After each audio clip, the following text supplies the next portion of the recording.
This is Guardian Radio, your station for up-to-the-minute news, intelligent, interactive, and engaging conversation. 96.9 FM. The views and opinions of the hosts and guests are their own and do not necessarily reflect the position of the management and staff of Guardian Network.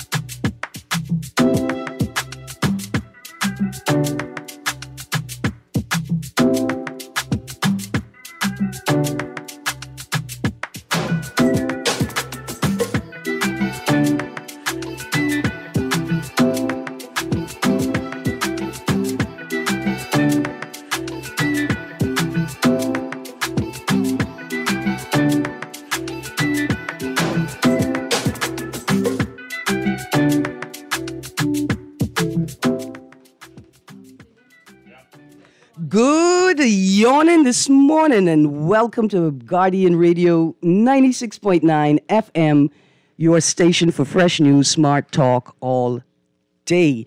It is Thursday, the 20th of July, and you are on the clock with Erin, Greene. On the clock, we have conversations that help us understand and navigate a rapidly changing Bahamas. We've got guests in the studio today, and then at the end of our hour, we're going to dabble in a bit of the news. Lobster season, crawfish season is about to open, and there's lots of news. But let's get going with our Sand Dollar Live read. This Friday, the 21st, that's tomorrow, and Saturday, the 22nd of July, Central Bank representatives will be giving out sand dollars at Super Value Robinson Road. Show your sand dollar enabled digital wallet at the door and receive $20. Spend $18 or more in sand dollars at the register and get $5 back when you leave the store.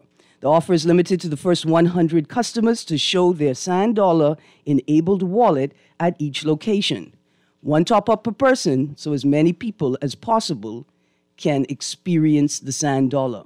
For more details, visit any of the Sand Dollar social media pages or call 302-9880. That's 302-9880. And now on to our on-the-clock sand dollar giveaway. Every day for the next 3 months, we will be giving away sand dollars to digital wallet holders. Every day, 2 winners can receive $30 in sand dollars. To be eligible to win, you must have a digital wallet and answer the trivia question correctly. When you call in, give the producer your name and number, digital wallet provider, and your digital wallet address to transfer the funds to your digital wallet if you get the right answer. Listeners are restricted to one transfer for the duration of the competition. You can only win once. Now to our first trivia question of the day. What bridge in the Bahamas has the international nickname? What bridge in the Bahamas has the international nickname, the narrowest place on earth? At first, I thought it was the bridge between payday to payday. I thought that was the narrowest bridge on earth, but it turns out, because that's everywhere, it turns out we got it in the Bahamas. The question for the day is, what bridge in the Bahamas has the international nickname, the narrowest place on earth? The numbers to call, 323-6232, 325-4316, 325-4259. And for people in the Bahamas but not in New Providence, 242-300-5720. 242-300-5720. And let me take a moment here to apologize to the nation as a whole. We have had a lot of controversy post-independence raised by the song Golden Anniversary Bahamas by Elkin 360.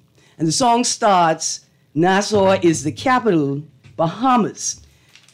And a lot of people are disputing whether, not just whether Nassau is the capital, but whether they were taught that Nassau is the capital in school. And I just want to apologize, because as I read off that last number, I realized that I am one of the culprits promulgating incorrect information. Because normally I'll say 242-300-5720 for people in the Bahamas but not in the capital, which is incorrect.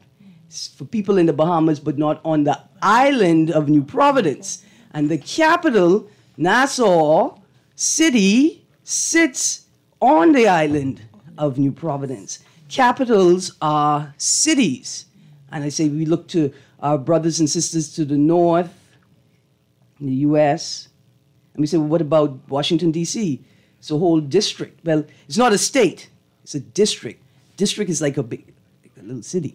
That's what it is, right? So anyway, I apologize because I be one of those people out here telling y'all or suggesting or implying or leaving you to infer that New Providence is the capital. Nassau is the capital, Bahamas. Anyway, let's get going with our show today. Joining me in studio is Mr. Stephen Jones, Director of Executive Education from Bangor University, and Mrs. Kim Bodie from the Bahamas Institute of Financial Services. Good morning. Morning. Good morning. Morning to you and the Bahamas. And in studio this morning is Mr. C.A. Nuri, and we are talking financial education. That's right. Good morning, Mrs. Bodie. How are you? Morning. I'm great this morning. Glad to have you back. Praise the Lord. Yes, ma'am.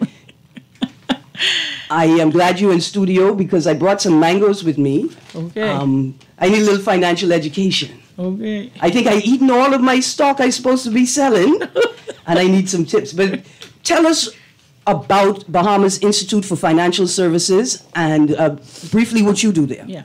Well, once again, Erin, it's good to be on your show.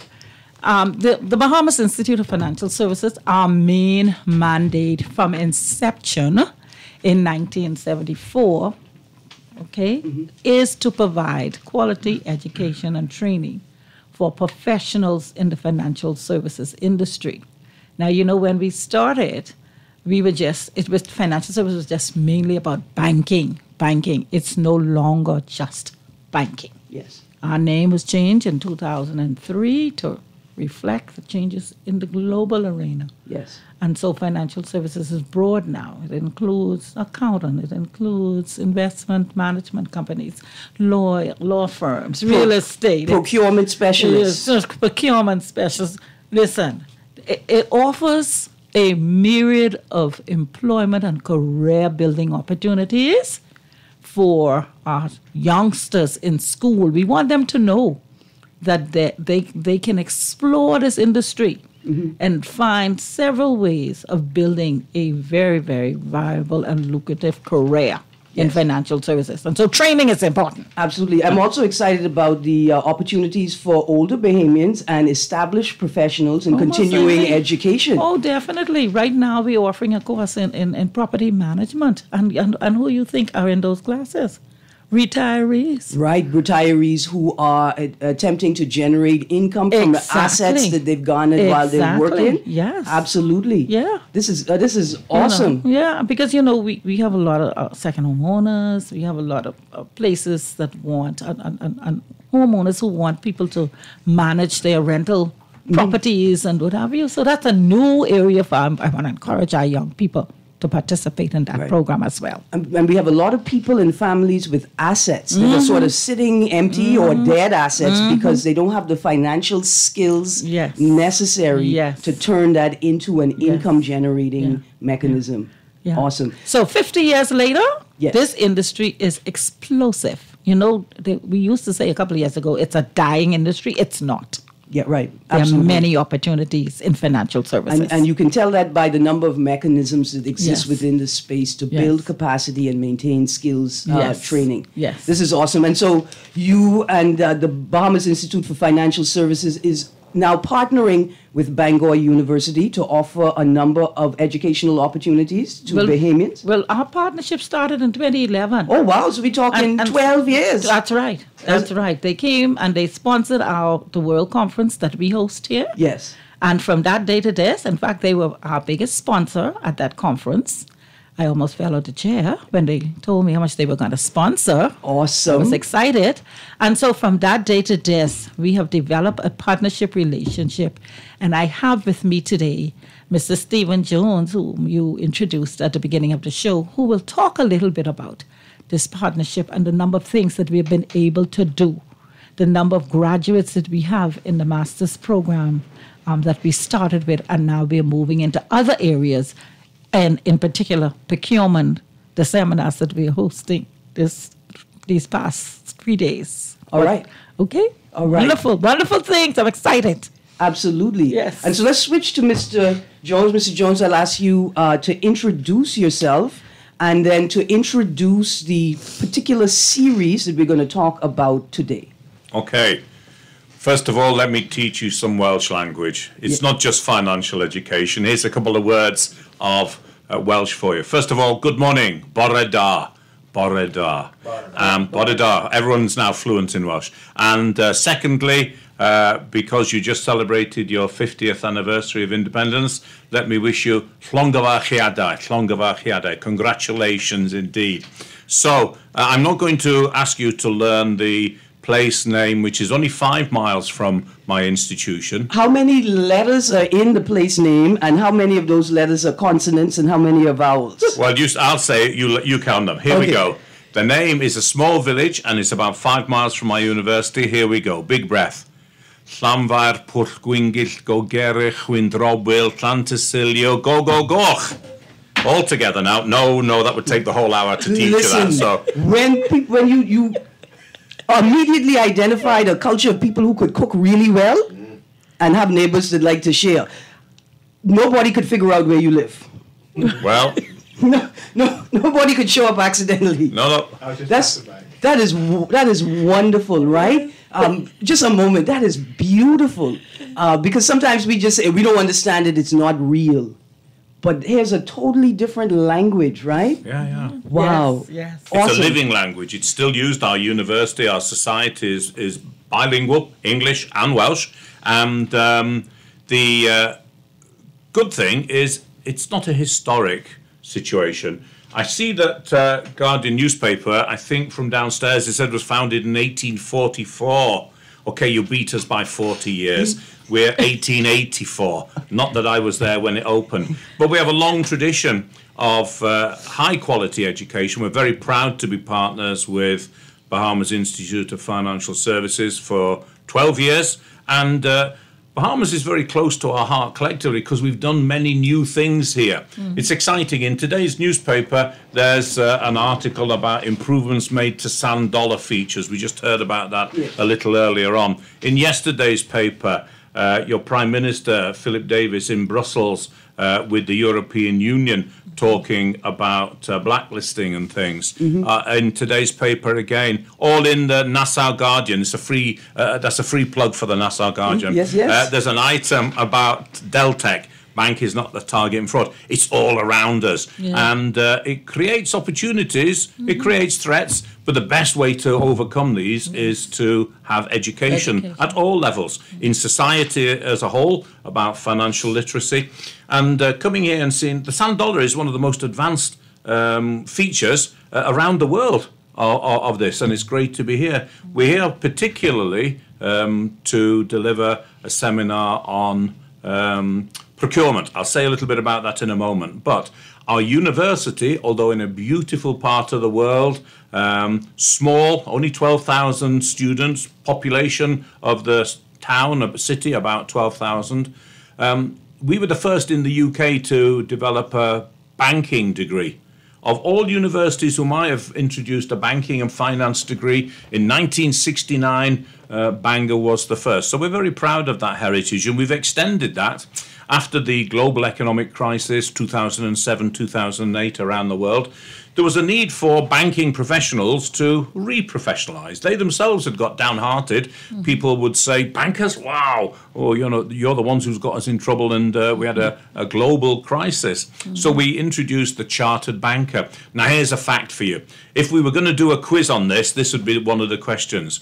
Which country in the world that we deal with 100 countries from Bangor University, which country has the highest percentage of graduates on our program, the Chartered Banker? Well, before you rack your brains, let me tell you, it's the Bahamas. We have 80 graduates from the Bahamas, and you know all better than I do that there's less than 500,000 population here, and yet you've got 80 graduates currently on the program. We've got over 20 currently studying. We've got much bigger countries, but they've got fewer number of graduates, and I think that's a testimony to the interest that individuals, organisations like banks, government has in education. There's a continuing interest in lifelong education. These programs, Chartered Banker, which is the only one in the world which has an MBA from a long-established university, key date 1884, and has an MBA from Bangor University, but also a parallel professional award, the Chartered Banker Institute. Ours is the only one in the world. I repeat that, in the world. And BIFS has helped us to recruit 80 who graduated and another 20 currently on the program. Last year, it was here in the Caribbean that we launched our latest MBA in Financial Crime and Compliance.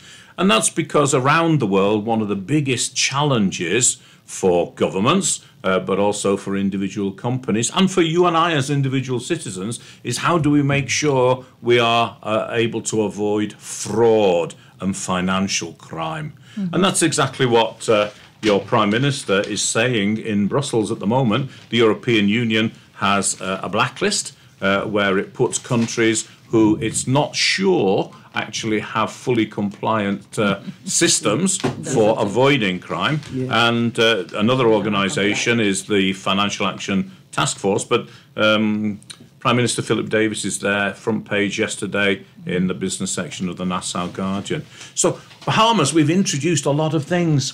And you've recently changed your Procurement Act. And Bahamas Institute of Financial Services got in touch and said, we've got a new act. Government believes that there's a need for further education about this. Can we, Bangor, help? And we said, yes, we can. And here we are. That's only over a period of about 3 or 4 months. And there are 30 people on this program in Crypto Isle. Well, look at that, Mr. Newry, because I'm almost certain that I am at the root of the EU blacklisting. I am I'm a procurement specialist. I procure things legally and illegally. Oh. When I say legally, I mean extra legally. Because there is no law that says that you can't pick a mango on a tree that's hanging into the public road. There's no law governing that. And so I realized that I am at the root of the PM's consternation. I am the reason why we're on the blacklist. But I am glad that you guys are here. In fact, you all are in studio today to make sure that I am properly trained on how to procure things we got to appropriately. But I think, across the board, it's about the culture. And at the root, in the common space, do we understand these things? And do we understand how we as a society at large, right, and our culture, right, whether we propel good culture or whether we enforce bad culture, right? And so even at my level as someone who procures fruit, procurement is a big deal. In fact, my ability to expand my company to a more commercial level is wholly about the inability to guarantee procurement of product, right? There's weather and hurricanes, there are theft, elements, and then there is working in a space with no regulations, and people, buyers and sellers, have very little protection. They only rely on the integrity of the people involved in the space, and so across the country, this is a space that people should be paying attention to. Most certainly. Mr. Jones, let's get into the series. It's always good to be able to build a link from what's just been said. Now, your Prime Minister may be concerned about mangoes, I'm not sure. But actually, if you had a chance to look at the article, or it's probably available online if you want to go back and look at it. In fact, it's PM EU blacklisting indefensible, immoral, from the 19th of July. That's yesterday's Guardian. That's the one. And what he talks about is, he makes the linkage, which is absolutely relevant. He says, if the EU puts us on the blacklist, then we are not able to get certain financial services. And he talks here about Bahamas caught in a cycle of damage, repair, and rebuild due to hurricanes and things. He also talks here about rising sea levels, the changing climate. He uses the word, I'm quite happy to use the word, I don't feel offended by it because it's true. He says here, we must protect ourselves from the changing climate caused by your carbon emissions. And one of the modules, that's a really neat link into our latest offering, which we started last year in the Caribbean. We already have people on it from the Bahamas on it, MBA Financial Crime and Compliance. One of those modules says who's involved in financial crime. My contribution, my module, is about environmental crime and the stakeholders. It is correct that the rising sea levels, the melting of the ice caps, global warming, is not so much about the pollution caused today, it's historical. And who was going through the Industrial Revolution before China, before India, who are big polluters these days? It was places like US, UK, Europe, etc. And what your Prime Minister is saying here, so do have a look at the article, it's really interesting. He says, we have this problem now where we can't get appropriate insurance, against damage due to hurricanes, etc. And the hurricanes become more frequent, he says, due to a climate crisis. And because of being on this blacklist, and he goes on to talk about how every time the Bahamas seeks to, and it's not only the Bahamas who try to do this, try to get off the blacklist by improving various procedures, various methods, then the goalposts move slightly.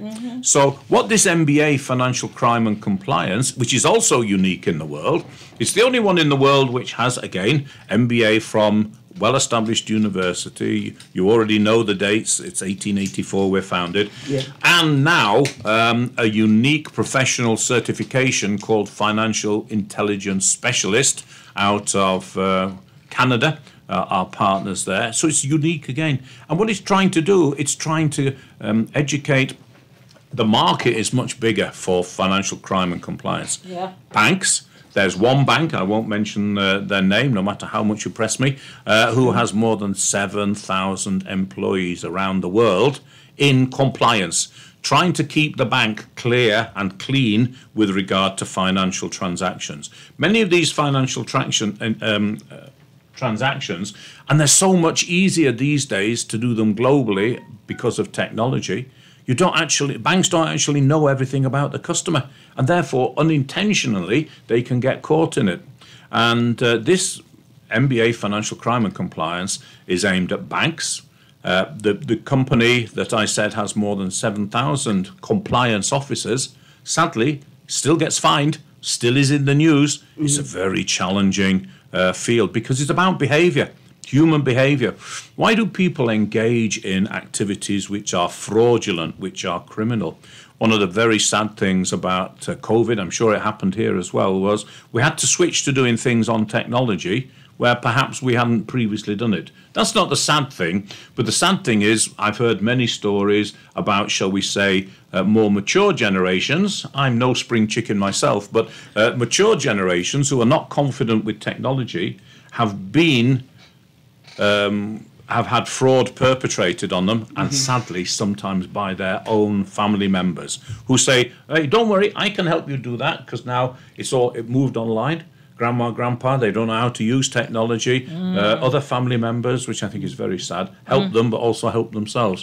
So the target market for financial crime and compliance, and I emphasize the word compliance, we're not teaching people to be criminals. They already know how to do that, okay? And it's not just mangoes hanging over on the public road, okay? But people, the criminal fraternity are very fast to move. And when a new regulation comes in, they move, they're very quick.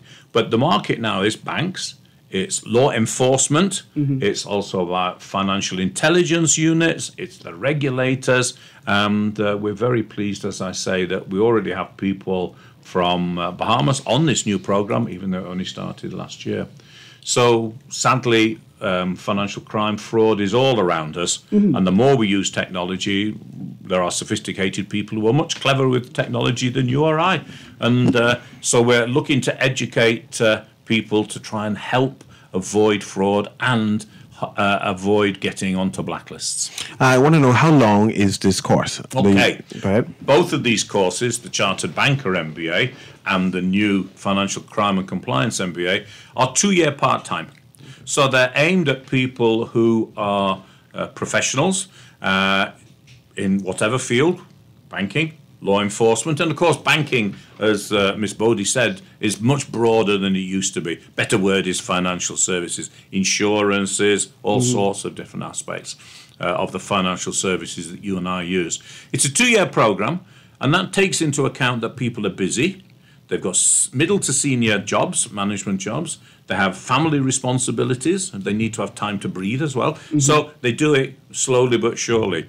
They can get some exemptions from some modules, depending on what they've studied before, and we're happy to do that. And increasingly, we recognise that not everybody wants to study for a full 2-year degree program or an MBA. Also, not everyone is sponsored by their employer, so people are self-funding. How do we do that? So we've got a variety of ways in, entry routes, shall we call it. And what that requires is there are 12 modules of different topics on the Chartered Banker. You could start with just one. If after you've been in work for a long time, you say, hey, it's a long time since I studied, I don't know. Can I study? Can I do exams? Where will I find the time? What about impact on family and friends? So we say, actually, we don't focus solely on exams. Exams are remembering and regurgitating something. It's much more important to apply ideas. So we do have some exams, but we emphasize application through coursework. Why not start out with one module? Okay. If you find that you still can learn, and we do a lot to help you to return to learning, we encourage you, do the assessment at the end. So when you do that, you haven't just, oh yeah, I think I'll take further ones. You've actually earned 15 credits, which is 1/12 towards it. We also have financial packages, because that means you only have to find enough money for one module. And what we find is that some employers say, you show some commitment, you fund 1 or 2 modules yourself, and if you show that you're willing to give the time, and your family support you by giving that time, and you fund it, thereafterwards we may refund you, or we may pay for the ongoing part, because it's a big gamble for a company. We say we put you on a program, and then, well, there's nothing much to me. It's not my money at stake. Maybe your career at stake. Okay, so we've got lots of ways in. Yeah, absolutely. Or worse, an employer is building skills in their employee, and the employee has built enough skills to start their own enterprise, right? Sure, that's always, excuse me, that's always a problem. Perhaps less so in financial services, where you have to get banking licenses and all. But yeah, lots of potential interest, and particularly this financial crime and compliance is a much broader target segment. I think another question's come up. Yeah, is the modules done online or in person? Okay, so recognizing that people, as I've already said, very busy, not necessarily having time to come together, to come to Wales, okay, and the cost of coming to Wales. From the very beginning, when it's now 12 years old, same as our shared partnership with Bahamas Institute, we designed it to be online. So when COVID hit, everyone else is going, whoa, what do? We can't meet our students anymore. We go, well, never mind. Ours, not only the teaching, but also the assessment has always been online. So you study online, and a typical module will have some live sessions, okay, and some recorded sessions.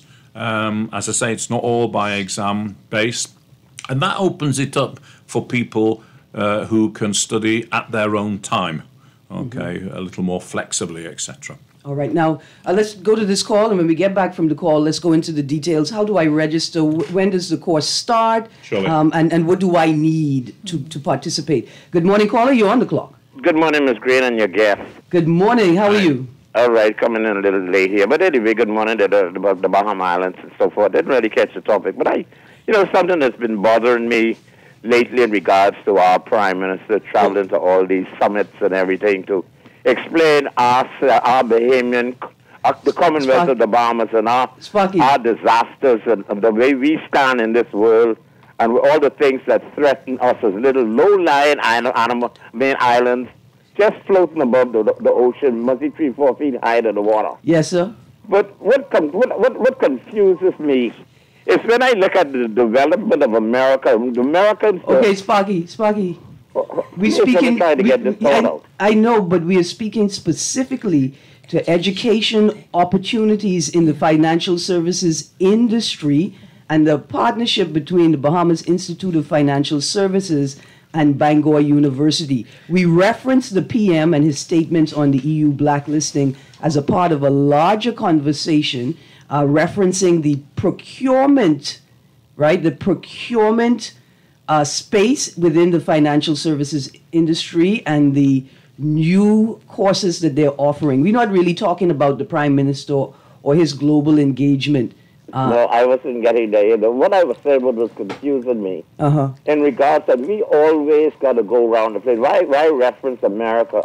The people in America left England for freedom of this and freedom of that. That's good, Sparky. But we're talking about Wales right now. Yeah, that's what I'm saying. But these people left their hometown to go take over somebody else's hometown for freedom of religion, freedom of speech, freedom of all them kind of things. Sparky, all around the world. What Sparky, I'm trying to say, it's the same people who did that, but they come in and telling everybody else how to live and what to do. All right. Thank you very much, Sparky. Very much. I would like to respond not to the particular question about your PM travelling. We come here from the UK. Okay, Wales is an independent nation, but we have a common boundary, so we do have a parliament and all. Not quite as independent as yourselves here in Bahamas. We come here not saying that we are clean. We don't come here saying we're green. We don't come here saying we've got everything perfect. If we were having a quiz, I'd ask you the question: which city in the world, capital city of which nation? The Reuters, a big newspaper with lots of information, they recently reported which city had the greatest amount of fraud and financial crime of all cities in the world. Now, somebody's hand's gone up here. Go ahead. Is it London? Well, I didn't. She knew where I was coming from. I got a cousin in London named Charles. I can't remember his last name. I got a cousin up there. I know. Windsor. I mean, go ahead. Yeah, go on. You go on. So actually, of course, the reason why the City of London is exposed to so much financial crime is it's one of the biggest marketplaces for financial products in the world. So you're likely to attract a lot of attention. Mm-hmm. So we're concerned about it. We're not complacent, but we don't come here saying, "Look, we're all clean. You get your act together." We're saying we're in this together. And one of the reasons why your Prime Minister does travel, just to finish that off, is he needs to go to places so that he can put the case not only for Bahamas, but I know they also go and put the case for the Greater Caribbean group of small island nations, because the EU have this list, the FATF, the Financial Action Task Force, also have a list. If you get onto that list, because it's very difficult then for your businesses to transact and trade. Mm-hmm. So you need to stay off it. But I hear what the caller's saying. Anything else? Yeah. Well, my response is also that, Sparky, I think this is a perfect example of Bahamianization. Yeah. The policy, right? A local institute has been partnering with the PACE leaders, with the leaders in this industry to ensure that they can build capacity at home. Right. And that's evidenced by our ability to sustain financial services as our number two industry, right? And so I appreciate the politics, Sparky, but I think in this particular space, I know people who have built their financial expertise locally. They haven't had to leave the country, but they've been able to have access to the world's leaders in financial education. Yes. Absolutely. So let's get, in fact, producer, let's go to a break. If you could find Eddie Minnis' hands of the finance man to bring us back in on the other side of the break, when we get back, some more details, hard details about the seminars, when the registration deadlines are, and like, what do I need? Do I need a laptop? Do I need to have specific software to be able to interact with the virtual classes, and things like that. You guys, we go into a break. Remember, I've got the question on the table. Which bridge in the Bahamas has the international nickname, the narrowest place on earth? We will be right back. Stay tuned to Guardian Radio 96.9 FM.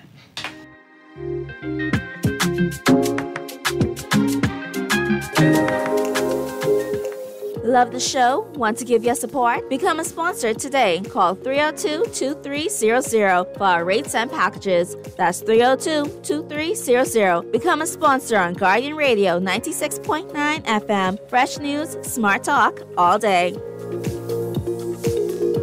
Always on the go? Missed the show? You can now listen to Guardian Radio talk shows anytime, anywhere on Spotify and YouTube by searching Guardian Radio 96.9 FM or by entering the name of your favorite show. You can also listen by logging on to GuardianTalkRadio.com and clicking on the podcast tab.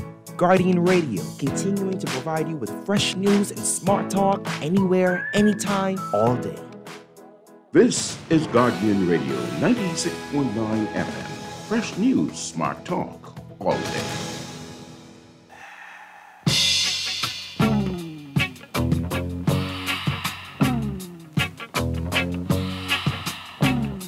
What's happening, Mama? How about me and you getting down tonight? Boy, who you calling, Mama? You got any money, boy? Money? Woman, I will have you know that my pa is a Bahamian industrialist. We got 3 coca plum factory, 4 juju cannery. We just bottle tamarind and dilly from the orchard. And I won't talk about the pigeon plum plantation. Good morning and welcome back to On the Clock with Erin Greene on Guardian Radio 96.9 FM. Joining me in studio, Mrs. Kim Bodie from the Bahamas Institute for Financial Services and Mr. Stephen Jones. Correct. Yes. From Bangor University. Mr. Newry, we're not going to get any time to talk politics.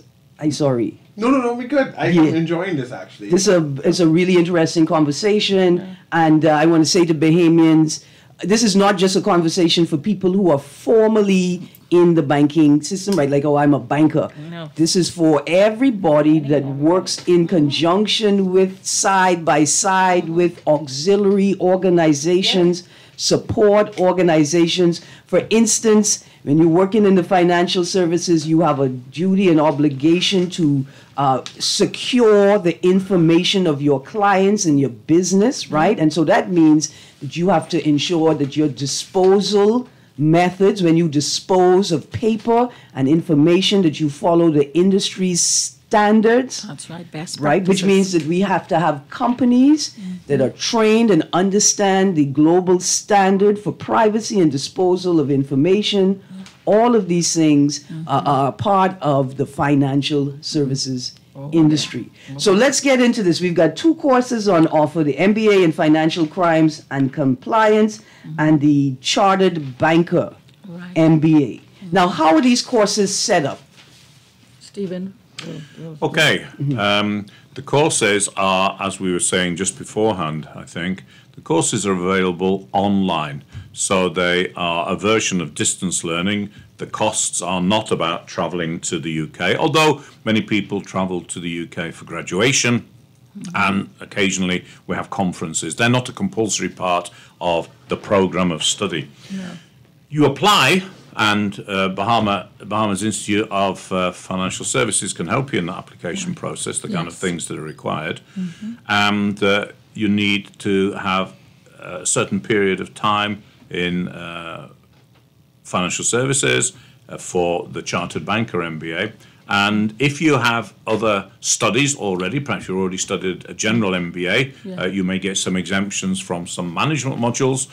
If you have a period of time, senior experience in a financial services institution, you may get exemptions. Our partner is the Chartered Banker Institute of Scotland, the UK's oldest and longest established banking institute. You may have studied some of their courses through Bahamas Institute of Financial Services. You can get exemptions for those. So there's the full program, 12 modules, as I previously said, takes 2 years. Then there are accelerated routes, which include accelerated routes for accountants, for bankers who hold certain diplomas, etc. And then there's the super accelerated route. Each of these mean you're taking fewer modules because you get exemptions for things you've already studied or for experience. And the modules change, but they all carry with them, the compulsory modules change, and as you go through the different levels, and they all end up with the chartered banker designation. For the financial crime and compliance, there are some exemptions for the modules which are general management modules. There are no other exemptions because the structure of the program requires that it's most unlikely you will have, even if you've studied with our partner Manchester CF for individual units, you won't have had the integrative experience, which is what the financial crime and compliance MBA gives you. So you apply. We ask you for evidence of your certification. You're offered a place. There are 2 intakes a year. Yes. There's an intake in April. And there's an intake in October. And there are 2 semesters a year. Yes. So the 2 semesters mean you study from April through to September. There are some exams in some of the management modules. The vast majority are based on mini projects, assignments. If you pass that, you move into the second semester and so on. Question? No, I was just going to say registration deadline. When do I need to be ready to move? Yeah. As far as registration is concerned, the Institute receives registration for this program year-round. But he had already mentioned the period for which the deadlines are. Okay. April and October. Okay. So persons can visit our website at www.bifs.edu.com. Okay. Or info@bifs. Right, you can edu.com. Or you can email us or contact the office to speak with Mr. Miguel Pratt on 325-4921 or 325-4955. We will be happy to assist you. Might I also add, and I think Stephen might have forgotten, but through this partnership, there was also a scholarship that was created under the name of the founding father of the Institute, Mr. Timothy Baswell Donaldson. And so persons can also apply for that scholarship. Okay. Awesome. Generous through the University of Bangor. Awesome. And might I also say that the program is a very, very interesting one because apart from it being virtual and you can study at your own pace and at your own time, if you're busy all day and you miss your class, you could always take the recording at night when your children are asleep. Yes. And you could, And also, another advantage is that you are in the class with persons from the global environment who are on this program. Surely. So that kind of interaction and knowledge base is excellent. Right, networking. Networking and listening to what's going on in other jurisdictions and how their law applies to certain areas. It's an excellent program. And resources, right? Yes, the resources. The papers that you don't realize. You're sitting here in the Bahamas, but being in a virtual classroom with people from around the world, you have access to the things they have access to in their jurisdiction as well. Right. That's awesome. So go ahead. I was going to say, I know of a student, a person who took the program and who had applied for a very, very important job. And he said to me, if it was not for that MBA program, I don't know if I would have landed the job because I had to present a paper, a case study. Mm-hmm. And the case in order to land this job. Okay. And my involvement, my interaction, the knowledge that I gained from this program, Ms. Bodie, I have to say, I think that's why I got such an important placement in the company where I am now. A cutting-edge program that understands what employers are looking for and prepares students for a new employment environment in financial services. Yes. This is awesome. Yeah. And the resources the students require, they need to be able to pay for the course, but all the materials are provided. it's virtually delivered and the materials are online. Now, you all here have perfectly fine IT connectivity. Exams, they're not in every module, they're conducted online. And we have a system just so that you think, oh, I could pass this by putting my brother or my sister in to do it. Oh, no. Because there's a camera on your machine. You provide your own machine. You could use your office machine. We lock down your access externally. It takes pictures of you. We tell you we're going to take pictures as a reference image. It's called proctoring. And it calculates a probability that it is you. But for each module, there will be reading materials written by the module director. I happen to be the module director for the institutional perspectives on global financial crime. And support materials there. You access our library online. And I want to say one thing about this idea of networking. When you talk to MBA students, you ask them, what did you get? Well, I got subject knowledge. I got the ability to apply. I got the confidence to actually interact. I got a network. And one quick example of a network, I was in Shanghai before lockdown and giving a talk, and the organizer said, there's somebody outside would like to meet you. He's one of your students from Bangor. He attended on Bangor. I went outside to see him. The guy in China was from Pakistan, and he had kept in touch with his colleagues, his classmates, through technology. They said, hey, there's a job come up just outside Shanghai. He got the job. It's about networking, because actually we all share common problems. We all share the issues of fraud, financial crime. We're all facing opportunities, including things like sand dollar, which, as I've just mentioned earlier. And we all have that one cousin. We all have that one cousin you can't trust with the change. Yeah, there we are. But now it's digital change. So study for one semester, assessments, then review. That gets you make it to the next semester, and all your results are marked by the module director. They are second marked by somebody who's independent, who knows the subject, and an external examiner from within UK higher education, but not with our own institution. That's the process where we assure quality. And then the Chartered Banker Institute also, because they award the Chartered Banker Institute, or our partners, Manchester CF, who award Financial Intelligence Specialist, they rely on our systems and our assurance of quality, because it's our brand name. You only have one chance to maintain your brand name. You don't have a second chance. Once it's gone, it's gone. And that's the problem for financial services providers who get caught because they haven't got systems to defend themselves and you and I and society against crime. All right. So for our listening audience, you can contact the Bahamas Institute of Financial Services at info@bifs-edu.com, or you can check them out at bifs-edu.com, or you can call Mr. Miguel Pratt at 325-4921 or 325-4955 for more information about the program. The programs, the MBA in Financial Crime and Compliance, and the Chartered Banker MBA. Now, Mr. Jones, I have some questions for you now. Go ahead. Bangor University, financial services. What course, like in all your courses, what's the most unexpected course? I'm coming in as a financial services, not expert, but professional.